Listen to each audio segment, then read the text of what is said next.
Hello, everyone, and good evening. Thank you for coming to this press conference being held on behalf of the IMF. It's my pleasure to introduce the Managing Director of the IMF, Madame Christine Lagarde. And let me just mention that Madame Lagarde has already released a statement, which you can find on imf.org on our website, and I believe we have some copies circulating in the room also. This press conference is on the record. I would ask you to keep the questions short, since given the lateness of the hour, we don't have a great deal of time. And could you please identify yourself by name and affiliation on asking the questions? Again, thank you very much. Madame Lagarde. Thank you very much, Jerry. And good evening to all of you. Bonsoir à chacun d'entre vous. Je voudrais d'abord, en début de cette conférence de presse, vous dire le plaisir qui est le mien de retrouver un certain nombre d'entre vous, de mes amis les journalistes et photographes, ceux avec lesquels j'ai eu l'habitude de travailler pendant toutes ces années au sein du Conseil ECOFIN, au sein de l'Eurogroupe. Donc c'est une joie pour moi de me retrouver à Bruxelles. C'est une joie d'autant plus grande que j'y retrouvais un certain nombre des chefs d'État et de gouvernement de la zone euro autour de sujets qui ont vraiment été traités de manière capitale ce soir. I'll switch back Very to important issues this evening. Back to English now.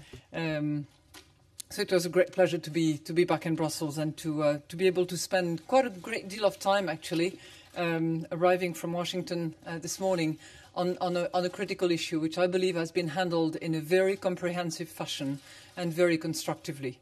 If I had to take away two specific characterization, it would be that: comprehensive, constructive.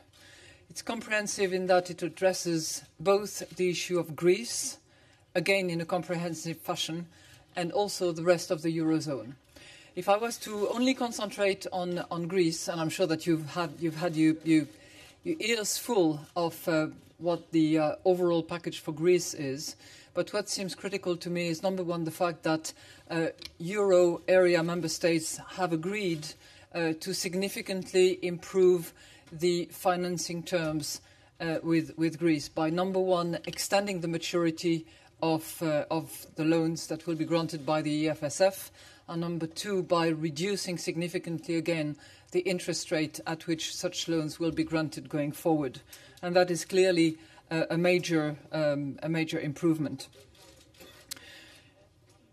It is worth noting actually that these terms and conditions, extension of maturity and reduction of interest rate, will be also extended to the two other countries under programme, which are both Portugal and Ireland.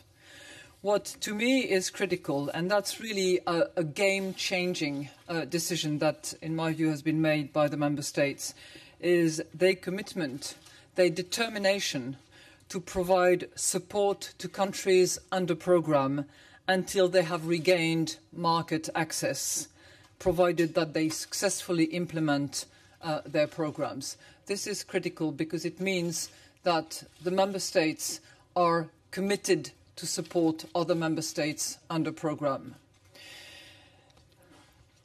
That's as far as those three countries are concerned. Now, obviously, in addition to that, to complement this comprehensive package, there is obviously the famous PSI, which has been negotiated, but which has really been the result of a voluntary decision by the financial sector. There have been representatives, as I understand, of the IIF, who've been negotiating with the Greece authorities, and they came up with a proposal that I'm sure you have had plenty of time to examine and to assess. So we welcome all that, a comprehensive and constructive package that addresses, number two, the maturity of the loans, number one, the maturity of the loans, number two, the interest rates, number three, the continued support until the country regains market access, and for the very specific case of Greece, which is unique in and of itself, the fact that PSI is also contributing to the burden. Now, this is as far as Greece and other countries under programmes are concerned. The other key element in the view of the IMF is the fact that the Member States have decided to make their financing instruments much more flexible. And here I'm clearly thinking about the European Financial Stability Fund, later on the European Stability Mechanism. By introducing the ability to use those instruments to guarantee, to eventually go to the secondary market, to eventually use those instruments as precautionary under certain conditionalities, this is really, really important, and I'm sure will be appreciated by the markets. Now, added to that, and that makes it even more comprehensive, is clearly the fact that the members of the zone have decided that they together were committed to improving their governance. And that's a point on which various of the leaders of the Eurozone have insisted, changing the rules of the game, making sure that there was economic governance, that there was effectively a government of the Eurozone when it comes to economic and financial matters.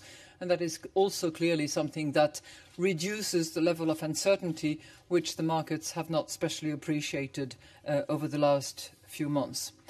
So, all in all, it was a long afternoon, no doubt about it, but it was all worth it. And I believe that with this constructive and comprehensive package, which brings about perennity, reduces the level of uncertainty, we go away with a much more solid view of the confidence that the Eurozone members have in their own destiny. Now, clearly, the International Monetary Fund is going to participate in that process. This is not a done and final deal. As you know, the IMF has its rules, and clearly there is no new programme unless and until that programme has been requested by the country in question. Greece has not yet at this point in time requested a programme. It is also indeed subject to the review by the board of the International Monetary Fund.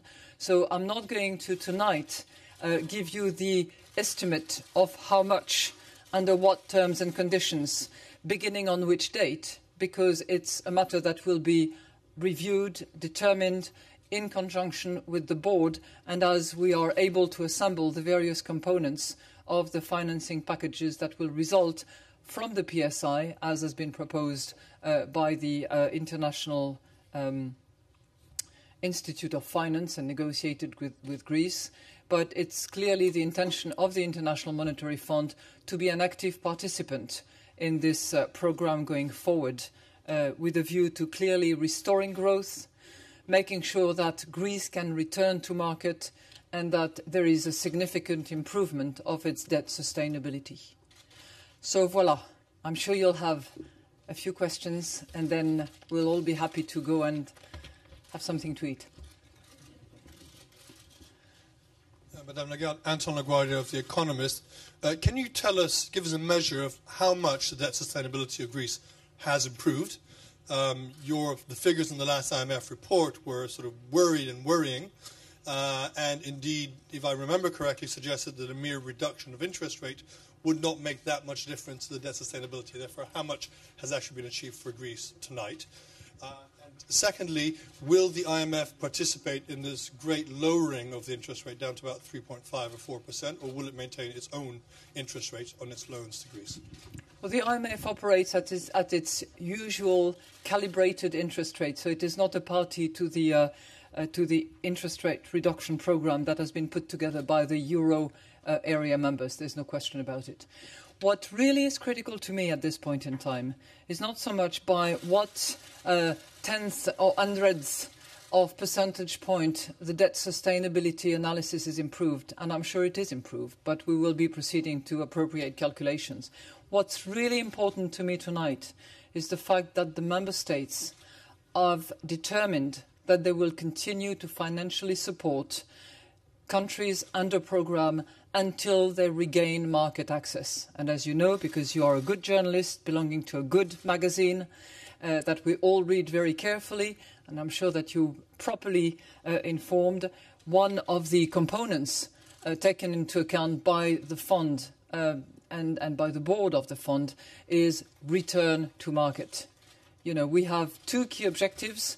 It's stability, return to market. And by the same token, obviously, we measure the debt sustainability.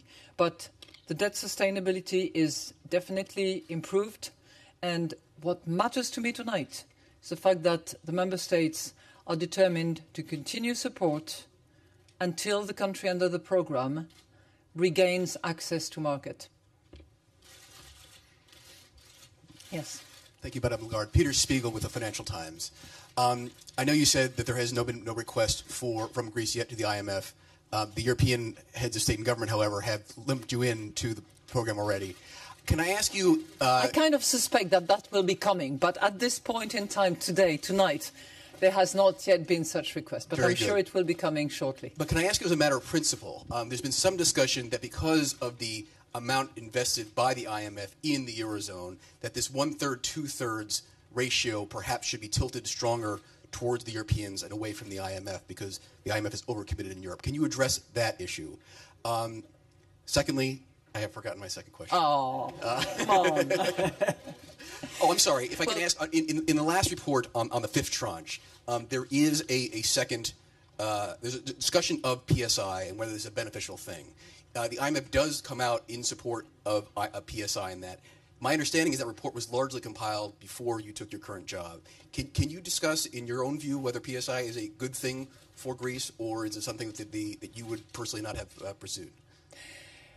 I fully stand by the report that I had the honour and privilege to present to the board. Okay? And I forgot what your first question was. No, that's a joke. I know what your first question is. You know, 1/3, 2/3, it all depends on what basis you start from.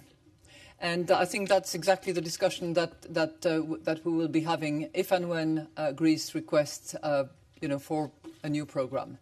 Because there is clearly still disbursement to come. We've, as you said, approved the disbursement of the fifth tranche. We had so far disbursed roughly 18 billion euros.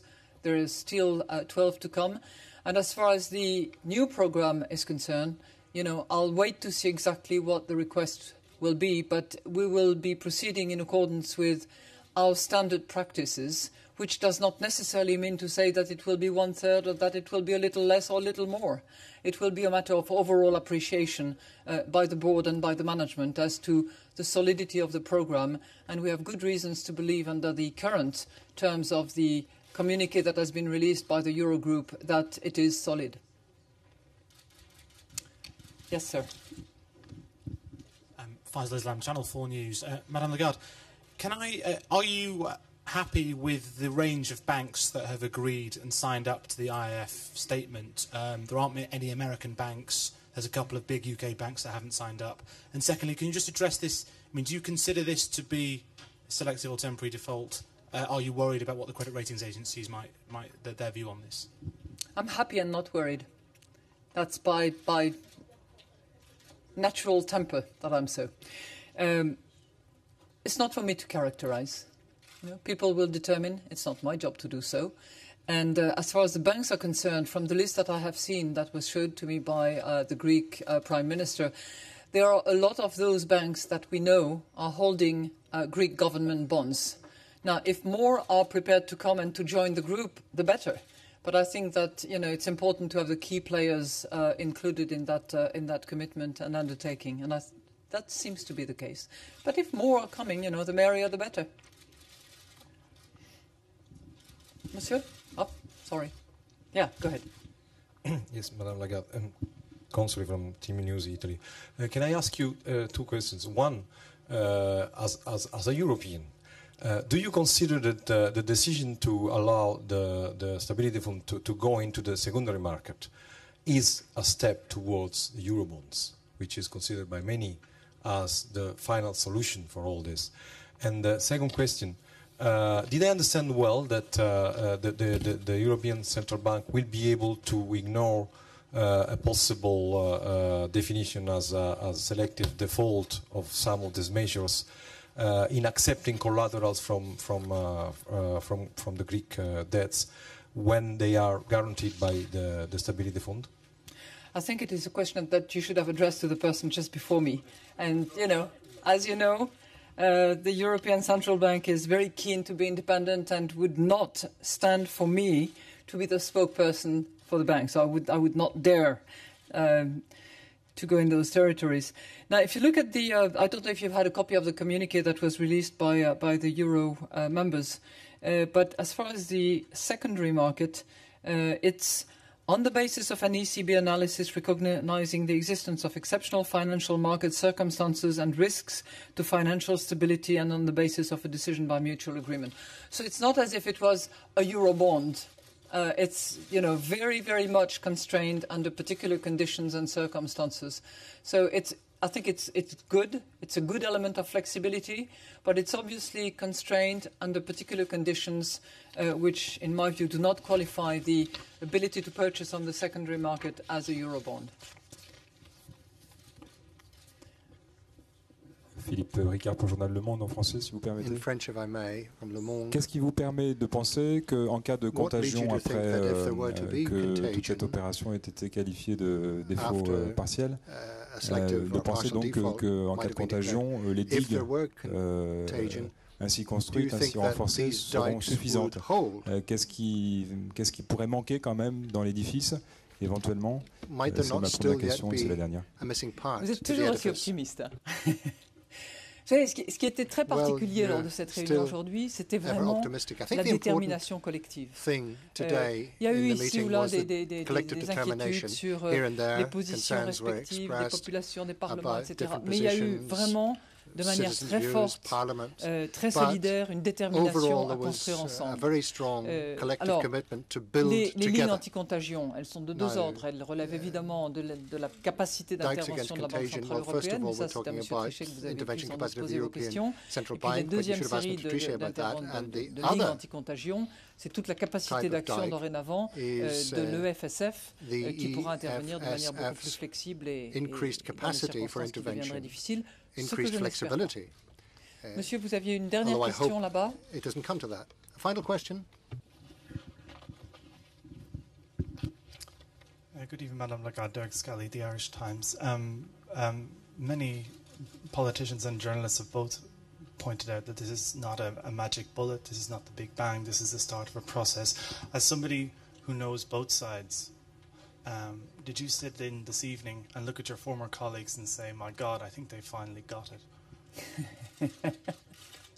They're my new colleagues, if I may say, because I was very humbly a Minister of Finance, and I was clearly admitted thanks to President Van Rompuy and President Juncker and President Barroso's invitation in the circle of the heads of the Eurozone. But as I just mentioned to your colleague in French, there was definitely a collective determination. They were all together driven by the desire to keep it together and to make sure that they had the tools to actually resist. That was a bit of a first, if I may say. Yes. Thank you.